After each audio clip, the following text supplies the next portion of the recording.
আসসালামু আলাইকুম। আজকের বাংলা নিউজে সবাইকে জানাচ্ছি স্বাগতম। শুরুতে জানাচ্ছি বিশ্ব আলোচিত খবরের সংবাদ শিরোনাম। আজকের বাংলা নিউজের সাথেই থাকুন। গাজা শহর দখলের জন্য ইসরায়েলি সেনাবাহিনীর পরিকল্পনা অনুমোদন করেছে দেশটির নিরাপত্তা বিষয়ক মন্ত্রিসভা কমিটি। মন্ত্রিসভা যুদ্ধ শেষ করার জন্য 5টি নীতিও গ্রহণ করেছে।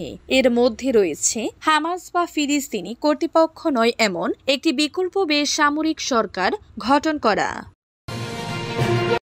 যুক্তরাজ্যের প্রধানমন্ত্রী স্টারমার গাজায় ইসরায়েলি উত্তেজনা বৃদ্ধিকে ভুল বলে অভিহিত করেছেন। তিনি ইসরায়েলি প্রধানমন্ত্রী বেনিয়ামিন নেতানিয়াহুকে বিষয়টি পূর্ণ বিবেচনার আহ্বান জানিয়েছেন।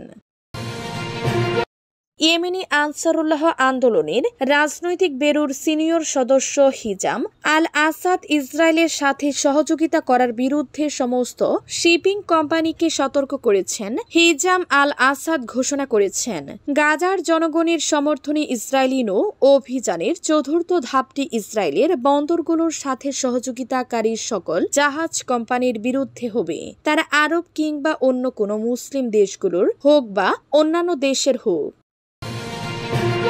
ইসরায়েলের গাজা সিটি দখলের পরিকল্পনা নিয়ে চীন গভীর উদ্বেগ প্রকাশ করেছে ও তাৎক্ষণিকভাবে বিপজ্জনক কার্যক্রম বন্ধ করার জন্য দেশটির প্রতি আহ্বান জানিয়েছে। চীনের পররাষ্ট্র মন্ত্রণালয়ের এক মুখপাত্র এএফপিকে পাঠানো বার্তায় বলেন, গাজা ফিলিস্তিনি জনগণের ও এটি ফিলিস্তিনি ভূখণ্ডের অবিচ্ছেদ্য অংশ। ইউক্রেনীয় সশস্ত্র বাহিনীর সঙ্গে চুক্তি সইয়ের 1 মাসেরও কম সময়ের মধ্যে একজন ব্রিটিশ ভাড়াটে সৈনিক নিহত হয়েছেন, দ্য ডেইলি টেলিগ্রাফ জানিয়েছে। ইউক্রেনের খারকভ অঞ্চলের ব্যাটল গ্রুপ এলাকায় অ্যালান রবার্ট উইলিয়ামস নামের ওই ব্রিটিশ নাগরিক নিহত হন। নির্বাচনে সব দলের অংশগ্রহণ না হলে দেশে গৃহযুদ্ধ হতে পারে বলে মন্তব্য করেছেন জাতীয় পার্টির মহাসচিব ব্যারিস্টার শামীম হায়দার পাটোয়ারি।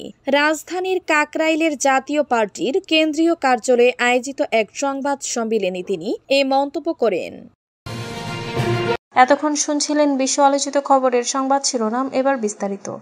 পুরো গাজা দখল করবে ইসরায়েল, 5 দফা পরিকল্পনা নেতানিয়াহুর। গাজা শহর দখলের জন্য ইসরায়েলি সেনাবাহিনীর পরিকল্পনা অনুমোদন করেছে দেশটির নিরাপত্তা বিষয়ক মন্ত্রিসভা কমিটি। মন্ত্রিসভা যুদ্ধ শেষ করার জন্য 5টি নীতিও গ্রহণ করেছে। এর মধ্যে রয়েছে হামাস বা ফিলিস্তিনি কর্তৃপক্ষ নয় এমন একটি বিকল্প বেসামরিক সরকার গঠন করা। ইসরায়েলের প্রধানমন্ত্রী বেনিয়ামিন নেতানিয়াহুর কার্যালয় জানিয়েছে, সেনাবাহিনী গাজা শহর নিয়ন্ত্রণে, যেখানে লাখ লাখ ফিলিস্তিনি বাস করেন। নেতানিয়াহুর এই পদক্ষেপ ইসরায়েলও বিরোধিতার মুখে পড়েছে। হামাসের হাতে আটক পণবন্দীদের পরিবারগুলো বলছে এর ফলে তাদের জীবন ঝুঁকিতে পড়ছে। আরো বেশি ফিলিস্তিনি বেসামরিক নাগরিক নিহত হওয়ার আশঙ্কাও রয়েছে। পরিকল্পনাটি অনুমোদিত হওয়ার আগে দেশটির সামরিক নেতৃত্ব ও বিরোধী দলও সতর্কতা উচ্চারণ করে বলেছেন, গাজার পরিস্থিতি নিয়ে আন্তর্জাতিক ক্ষোভের মধ্যে এই পদক্ষেপ ইসরায়েলকে আরো বিচ্ছিন্ন হওয়ার ঝুঁকিতে ফেলবে। পুরো গাজা দখলের সিদ্ধান্ত নেতানিয়াহুর পূর্ণ বিবেচনার আহ্বান জানালেন ব্রিটিশ প্রধানমন্ত্রী। গাজায় ইসরায়েলি উত্তেজনা বৃদ্ধিকে ভুল বলে অভিহিত করেছেন। তিনি ইসরায়েলি প্রধানমন্ত্রী বেনিয়ামিন নেতানিয়াহুকে বিষয়টি পূর্ণ বিবেচনার আহ্বান জানিয়েছেন। ব্রিটিশ জুনিয়র জ্বালানি মন্ত্রী মেয়াত্রা ফাহুন বুলেহ বলেছেন, তিনি আশা করেছেন ইসরায়েল গাজা শহরের নিয়ন্ত্রণ নেয়ার সিদ্ধান্ত পূর্ণ বিবেচনা করবে। এখন যুক্তরাজ্যের প্রধানমন্ত্রী কিয়ার স্টারমারও বিবেচনা করেছেন। এই সময় তিনি নেতানিয়াহুর পরিকল্পনা ভুল বলে উল্লেখ করেন। বিবৃতিতে তিনি বলেন, গাজায় আক্রমণ আরো বাড়ানোর ইসরায়েলি সরকারের সিদ্ধান্ত ভুল। আমরা অবিলম্বে পূর্ণ বিবেচনার আহ্বান জানাচ্ছি। এই পদক্ষেপ এই সংঘাতের অবসান ঘটাতে বা বন্দীদের মুক্তি নিশ্চিত করতে কোনো সাহায্য করবে না। এটি কেবল আরো রক্তপাত আনবে।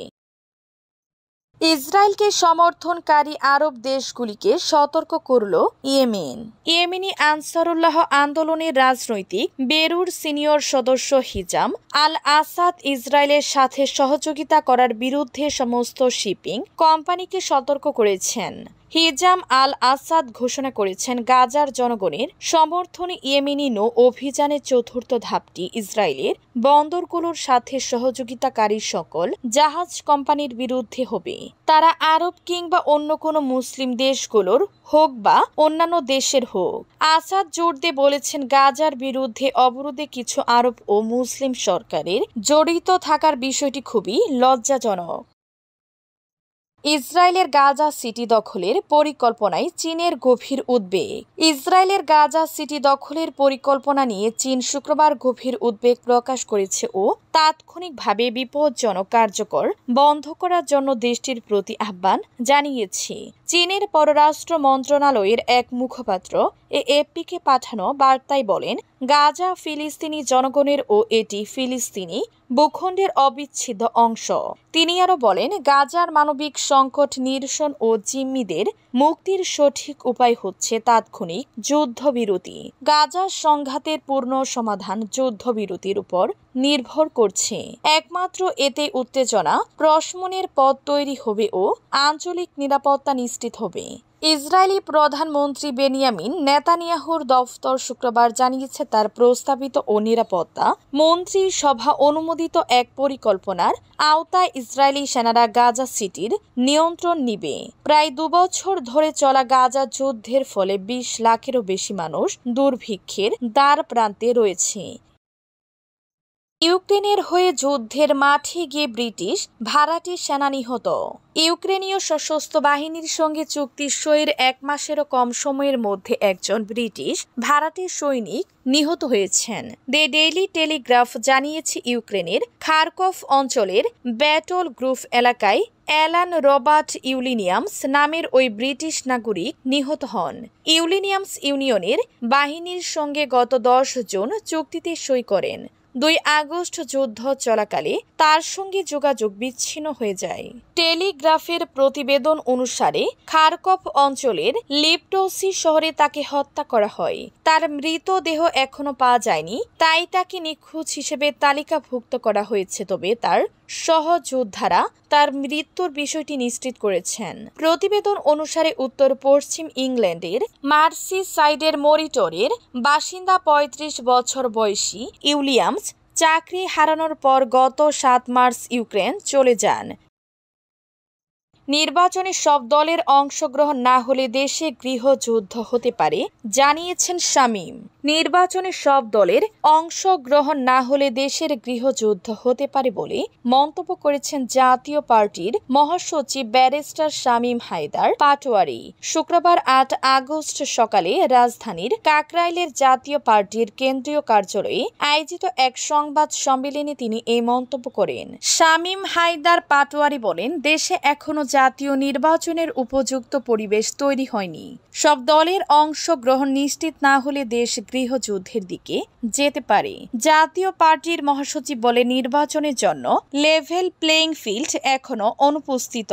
সরকার যদি সদিচ্ছা দেখায় ও সক্ষমতা প্রমাণ করে তাহলে আগামী 6 মাসে নির্বাচনের পরিবেশ তৈরি করা সম্ভব। জাতীয় পার্টি